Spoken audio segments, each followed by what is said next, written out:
We all know the WWE isn't real, but that doesn't stop the masses of loyal fans from following this form of entertainment. Yet despite being scripted, it's seen its fair share of very real injuries suffered in the ring. From torn muscles and concussions to life-altering spinal injuries, this list will show that despite its reputation, WWE can sometimes get all too real. Triple H. During a 2001 Raw Tag Team matchup, wrestler Paul Levesque, aka Triple H, suffered an injury that would have left most of us crying on the ground. To the audience, the whole injury just looked like part of the routine, but it wasn't. Camera showed Triple H run into the ring and strike his opponent before falling awkwardly to the ground. The fall wasn't scripted because the wrestler had actually just torn his left quadriceps muscle. He struggled through the rest of the bout and ended up sidelined for 8 months as a result.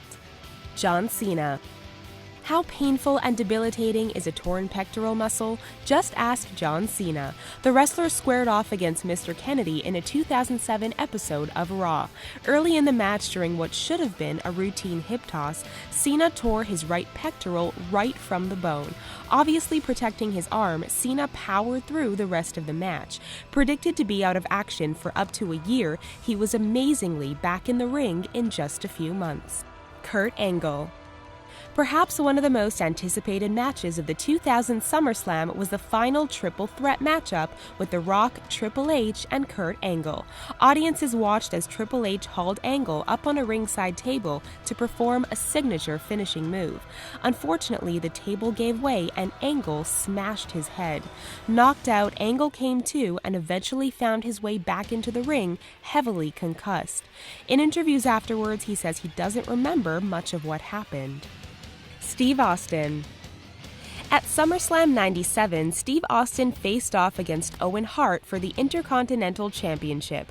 At one point in the match, Hart delivered a crushing pile driver to Austin. The only problem was it was just off in execution and smashed Austin's head into the mat. With his neck injured, Austin temporarily lost some of the feeling in his extremities, something quite obvious if you watch the rest of the match. This botched move left Austin with years of neck trouble, forcing him into an early retirement in 2003. Shawn Michaels. Wrestling fans everywhere were pretty excited when Shawn Michaels squared off against The Undertaker during the casket match at the 1998 Royal Rumble. Everything was going as planned until the moment The Undertaker picked up Michaels and threw him out of the ring. While falling, the wrestler hit his back on a coffin positioned nearby. Despite not looking too bad at the time, the blow actually damaged his spine and required surgery. Michaels wouldn't enter the ring again until 2002. Joey Mercury. You shouldn't play around with ladders. Joey Mercury would have been wise to heed this advice. During a 4-man match at Armageddon in 2006, one particular maneuver caused a ladder to bounce up and strike him clean in the face, breaking his nose and orbital bone.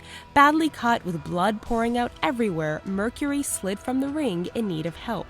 Despite taking time off to recover, the injury eventually caused the WWE to cut ties with him after 3 years. The Undertaker.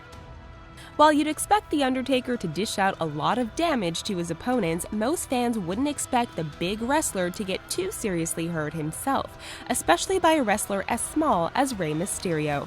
During a 2010 episode of SmackDown, Mysterio delivered a common move called the seated senton. Unfortunately, things went a little off and the move broke Undertaker's nose and orbital bone, in addition to giving him a concussion.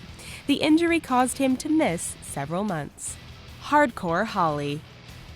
Bob Howard is a 15-year veteran of the WWE and went by a number of different ring names. He is best known as Hardcore Holly, a wrestler who was nearly killed in the ring. It all happened in 2002 when he faced off against Brock Lesnar. Lesnar tried to perform a powerbomb on Holly, but each wrestler was just a little off in the move's execution, resulting in Holly landing on his neck.